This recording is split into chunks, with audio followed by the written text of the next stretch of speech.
Je suis Emmanuel Nikam, je suis professeur et enseignant à l'École nationale supérieure polytechnique. Je suis ici aussi comme coordonnateur de l'ONG Environnement Recherche Action au Cameroun, en abrégé ERA Cameroun. C'est une ONG qui travaille depuis 1995, un peu dans le domaine de développement urbain, développement des quartiers précaires, infrastructures, micro-infrastructures urbaines et également gestion des déchets et assainissement.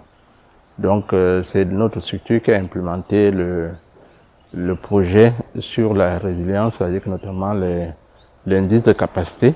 C'est un outil qui a été développé par l'Université de Honduras qui permet par exemple d'évaluer la capacité des communes à pouvoir gérer les risques naturels, mais également de pouvoir prévenir les risques et catastrophes naturelles. En fait, l'implémentation, c'est un petit fichier Excel qui va, par exemple, synthétiser la réponse à certains indicateurs. Il y en a 4 au total. Et au questionnaire, donc il y a à peu près une soixantaine de questions, c'est-à-dire que réparties sur les 4 indicateurs. Et à partir de ces questions-là, il n'y a que 3 possibilités de réponse. Soit c'est oui, soit c'est non, soit c'est peut-être. Donc le oui donne la note 2, le non donne la note 0 et le peut-être donne la note 1. Donc à la fin, maintenant, on arrive à synthétiser les notes obtenues à partir de tous les critères et tous les indicateurs et on fait une carte. C'est-à-dire qu'on le traduit sous forme graphique. Donc ce graphique donne vraiment la carte ICR pour la collectivité locale en question. Donc avec un jeu de couleurs, c'est-à-dire que si la couleur est rouge, ça suppose que l'indice est très mauvais, c'est-à-dire qu'ils n'ont pas la capacité de réponse, c'est-à-dire au problème de crise et de catastrophe. Si la couleur est jaune ou bien orangée, ça veut dire que la capacité est là, mais c'est mitigé, donc il faut pouvoir encore améliorer. Si c'est vert, ça veut dire que la capacité est bonne. Et là, on le fait par indicateur. Un des indicateurs, c'est la préparation à la gestion des risques. C'est-à-dire quelle est la capacité de préparation à la gestion des risques. Et dans cet indicateur-là, on va regarder qu'est-ce que la commune, dans son ensemble, hein, c'est pas seulement la commune intramuraux, c'est la commune avec les acteurs qui interviennent à l'échelle de la commune. On va regarder si ils ont des personnels, par exemple, qui peuvent réagir en cas de catastrophe. On va voir, par exemple, les documents qui sont produits, comme les plans de gestion des risques. Si un plan de gestion des risques existe, ça suppose que c'est un indicateur qui montre que la commune quand même est préparée. S'il y a du matériel par exemple qui existe, notamment les ambulances, je ne sais pas, des salles prévues pour pouvoir, c'est-à-dire qu'abriter les gens en cas par exemple où on va leur faire des déplacements involontaires en cas d'un glissement de terrain ou autre catastrophe comme les inondations, on va le prévoir et ainsi de suite. Mais par contre, s'il n'y en a rien qui existe à l'échelle de la commune, ça suppose que la commune n'est pas préparée à pouvoir faire face aux catastrophes. Dans le cas spécifique du Cameroun, j'avoue que nous avons commencé à travailler d'abord sur tout le cadre réglementaire sur la protection civile au Cameroun, parce qu'effectivement, c'est un domaine pour lequel qui était nouveau pour nous, donc il fallait que nous-mêmes on se forme, qu'on découvre. Bon, en matière de formation, on a été formé à plusieurs reprises. Hein. Une des premières formations, c'était avec la fondation Bill et Melinda Gates. Après, on a suivi d'autres formations avec l'Université de Honduras, qui est vraiment le développeur de cet outil. Donc, pour qu'il nous explique clairement, point par point, indicateur par indicateur, comment ça se passe. Et ensuite, il fallait maintenant qu'on puisse concevoir la matrice des ICR pour le Cameroun.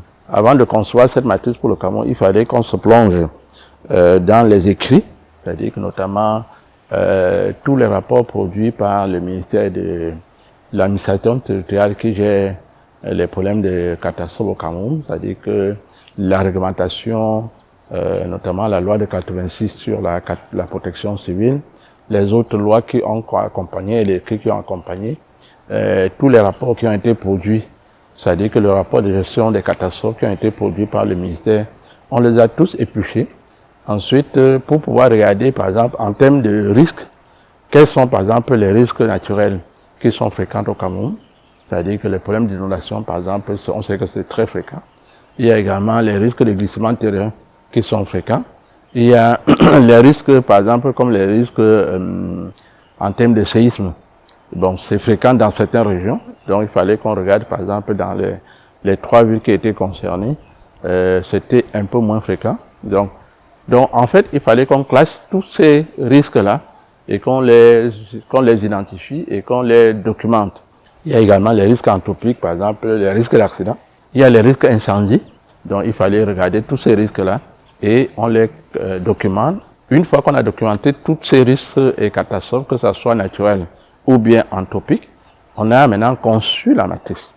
Donc, la matrice, maintenant, c'est les indicateurs et les questions pour pouvoir remplir chaque indicateur. À partir de la matrice de base qui nous a été proposée par l'Université de Honduras. Donc, on a adapté la matrice qu'ils ont implémentée à Honduras au Cameroun, c'est-à-dire qu'à partir des spécificités camerounaises. Donc, une fois que cette matrice a été conçue, on a échangé avec l'Université de Honduras et les autres acteurs du projet pour pouvoir adopter une matrice globale. Mais avant de faire, on a implémenté sur un terrain. Donc, on a implémenté ça dans la commune d'arrondissement de Yaoundé 7. On s'est rendu compte qu'il y avait des risques anthropiques liés, par exemple, à l'exploitation des carrières que nous n'avions pas intégré dans notre matrice de base. Donc, effectivement, on a intégré ce risque-là et ça a permis maintenant qu'on ait une matrice complète qui a été implémentée dans les autres communes du Cameroun, les autres communes du ressort territorial du projet. Avant de faire la séance de travail avec la commune, on discute avec la commune déjà au préalable pour pouvoir identifier les personnes ressources qui interviennent à n'importe quel niveau, échelle de la commune sur la gestion des risques de manière globale. Donc, il y a les acteurs de proximité, par exemple, comme les chefs de village, les chefs de quartier, les associations de base au niveau de la ville ou du village. Il y a également les acteurs institutionnels, notamment le MINAT, effectivement, c'était un acteur très très important et incontournable. Il y a également les autres acteurs de prise en charge, par exemple, comme le ministère de la Santé, donc le district de santé local, le district de santé et les autres acteurs qui sont là, y compris les ONG qui travaillent, par exemple, sur, c'est-à-dire que sur le problème des déplacés internes. Donc, effectivement, on les a intégrés également dans les discussions. Une fois qu'on a formé ce staff d'à peu près une quinzaine de personnes, c'est en ce moment-là qu'on fait la séance de travail pour pouvoir remplir la matrice de capacité de réponse. Mais ce qui est important, c'est que le oui-non est peut-être documenté. Donc, si vous dites par exemple que la commune dispose par exemple d'un plan d'intervention en cas de catastrophe, il faut que le plan en question que vous nous donnez. Donc, c'est quand on a documenté le plan dans la base de données qu'on dit que OK, le plan existe. Vous dites que nous avons un camion sapeur-pompier. Il faut qu'on voie le camion. Donc, si le camion est là, on dit OK, il y a un camion sapeur-pompier pour pouvoir répondre, ainsi de suite. Donc, une fois que nous, on a documenté tout ça, on donne des réponses, chacun, on complète les réponses des usagers maintenant par une carte de risque à l'échelle de la commune. Donc, c'est une carte que nous avons préétablie à l'avance, mais que les acteurs doivent s'approprier pendant l'exercice. Donc, on met la carte devant eux et ensuite, soit ils confirment les zones à risque que nous avons identifiées, soit ils ne confirment pas ou bien ils ajoutent d'autres zones à risque. Parce que cette approche cartographique également nous permet de renforcer les réponses qu'on va nous donner, c'est-à-dire en ce qui concerne les risques. Alors, maintenant, une fois qu'on a fait ça, on sort un rapport avec les cartes qu'on partage avec les communes. Donc, les communes qui sont en train d'implémenter ça, ils ont également un accompagnement.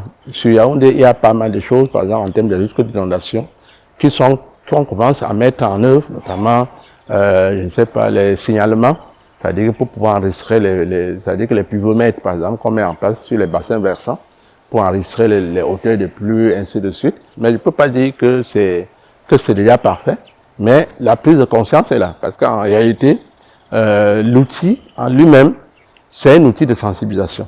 Mais, toujours dire que chaque commune veut que les situations, les cartes rouges passent au vert. Donc, ça veut dire qu'il faut ils sont conscients des efforts à faire pour pouvoir mettre en œuvre ces différentes opérations. Alors, les activités que nous n'avons pas encore fait, qu'on va le faire ce mois-ci, il y a un mini-plan d'action qu'on va faire par commune et par territoire pour pouvoir définir les actions urgentes, c'est-à-dire que sur les 3 premières années, après 2025, quelles sont les actions urgentes à mettre en place, par exemple, pour pouvoir changer de manière drastique la situation, améliorer la situation telle que nous avons vu sur le terrain. Voilà un peu en gros ce qui est là.